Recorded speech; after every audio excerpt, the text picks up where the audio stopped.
बहुत समय पहले की बात है। एक चुड़ैल ने एक गांव पर हमला कर दिया था। तब गांव वालों ने किसी तरह उसे पकड़ लिया था और उसका सर उसके धड़ से अलग कर दिया था और उसके सर को धड़ से अलग अलग दफन कर दिया था। फिर कुछ सालों के बाद एक मजदूर जंगल में खुदाई कर रहा होता है। तभी खुदाई करते करते उसे कुछ बाल दिखाई देते हैं। अरे ये क्या है? ये बाल किसके हैं? फिर गोपी उन बालों को पकड़कर खींचने लगता है। तभी उसके हाथ में उस चुड़ैल का सर आ जाता है। अरे मर गया रे! ये क्या चीज है? ये तो किसी का सर है। हाय रे, अब क्या करूं? ये तो किसी चुड़ैल का सिर लगता है। हे भगवान, ये मुझसे कितनी बड़ी गलती हो गई। अब क्या करूं? हाँ, एक काम करता हूँ, इसे गांव लेकर चलता हूँ। इसे गांव के सरपंच को सौंप दूंगा, फिर वही फैसला लेंगे कि इसका क्या करना है। फिर घर पहुँचते पहुँचते उसे रात हो जाती है।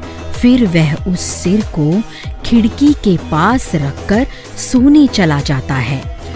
फिर आधी रात होते ही उसमें जान आ जाती है।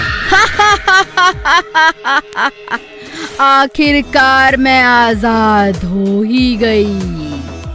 गांव वालों, अब तुमसे बदला लेने का वक्त आ गया है। अजी देखिए ना, साथ वाले कमरे से कैसी अजीब अजीब सी आवाजें आ रही हैं।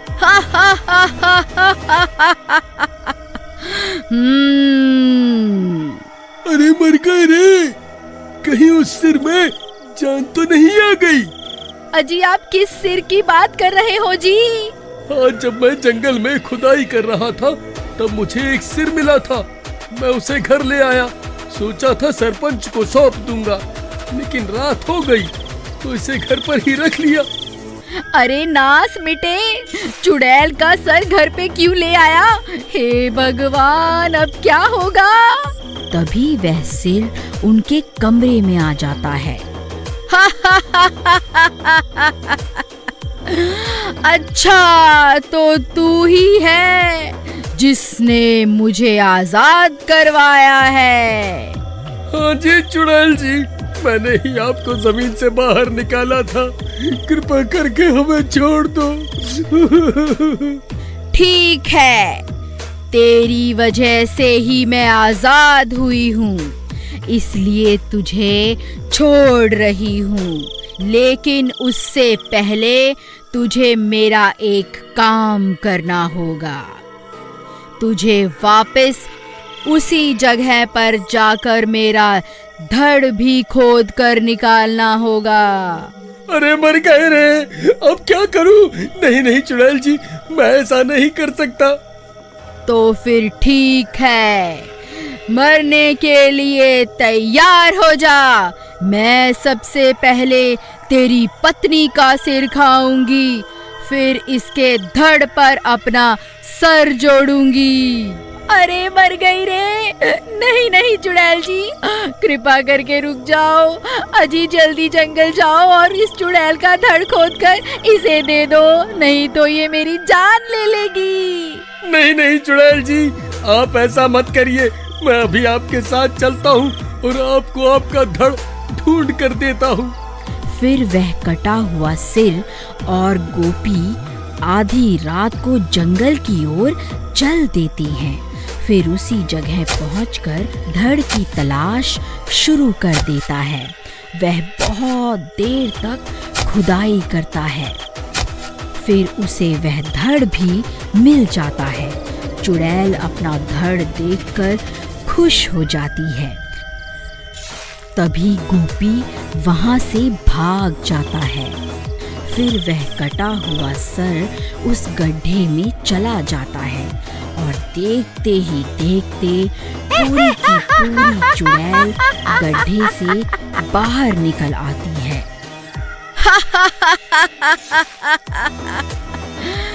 गांव वालों, अब मरने के लिए तैयार हो जाओ। मैं किसी को नहीं छोड़ूंगी।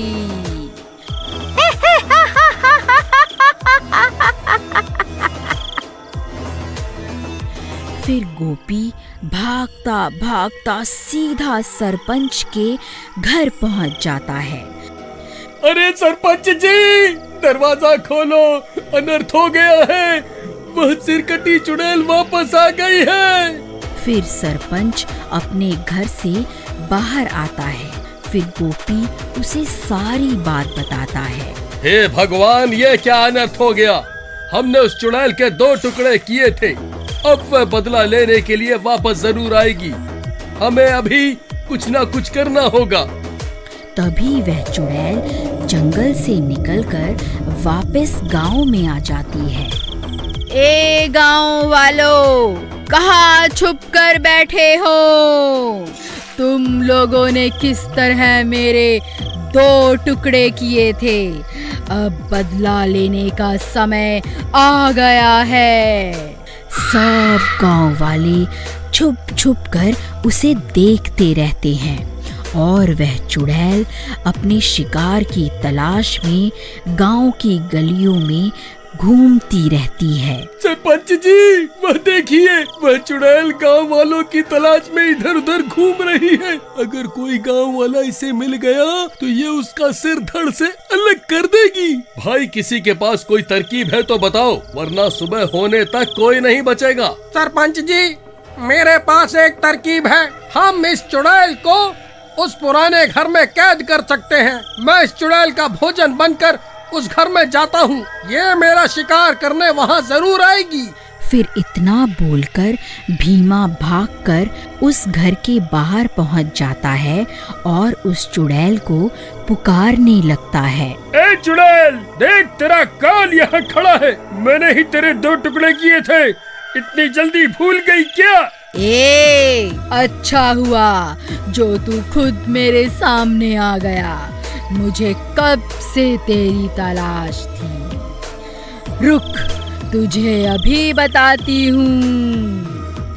फिर जैसे ही चुड़ैल भीमा की तरफ जाती है, भीमा भागकर घर के अंदर चला जाता है और एक जगह पर जाकर खड़ा हो जाता है।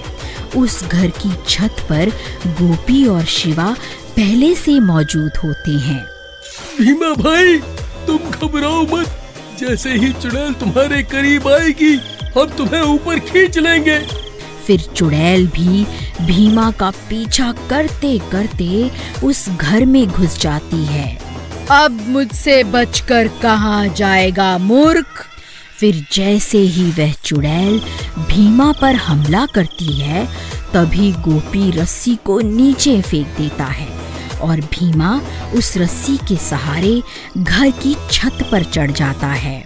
फिर तीनों लकड़ी की मदद से छत का छेद बंद कर देते हैं और सरपंच घर का दरवाजा भी बाहर से बंद कर देता है ताकि वह चुड़ैल घर से बाहर ना निकल पाए। फिर वह चुड़ैल उस घर में कैद हो जाती है। ए मूर्ख गांव वालों, तुम्हें क्या लगता है तुम मुझे इस घर में कैद कर लोगे? भाइयों, मुझे लगता है हम ज्यादा देर तक इस चुड़ैल को कैद नहीं कर पाएंगे। सरपंच जी, बस थोड़ी देर में सूरज निकलने ही वाला है। हमें थोड़ी देर तक इस चुड़ैल को इसी घर में रोक के रखना होगा। फिर चुड़ैल जोर जोर से दरवाजा पीटने लगती है। तभी दिन हो जाता है और आकाश में सूरज निकल आता है। फिर गोपी छत पे रखी लकड़ी को भी हटा देता है ताकि सूरज की रोशनी अंदर जा सके। फिर सूरज की रोशनी घर के अंदर जाते ही वह चुड़ैल तड़पने लगती है। ए गांव वालों, तुमने फिर से मुझे धोखे से इस घर में फंसा लिया। ये तुमने अच्छा नहीं किया। अरे मर गई रे, हाय हाय मर गई रे। ये सूरज तो मुझे जलाकर ही दम लेगा। फिर देखते ही देखते वह चुड़ैल जलकर राख हो जाती है और एक बार फिर गांव वालों की एकता की वजह से लोग चुड़ैल से छुटकारा पा लेते हैं। तो हेलो गाइस, वीडियो का पार्ट 4 देखने के लिए कमेंट करें और एक लाइक एंड सब्सक्राइब जरूर करके जाएं। धन्यवाद।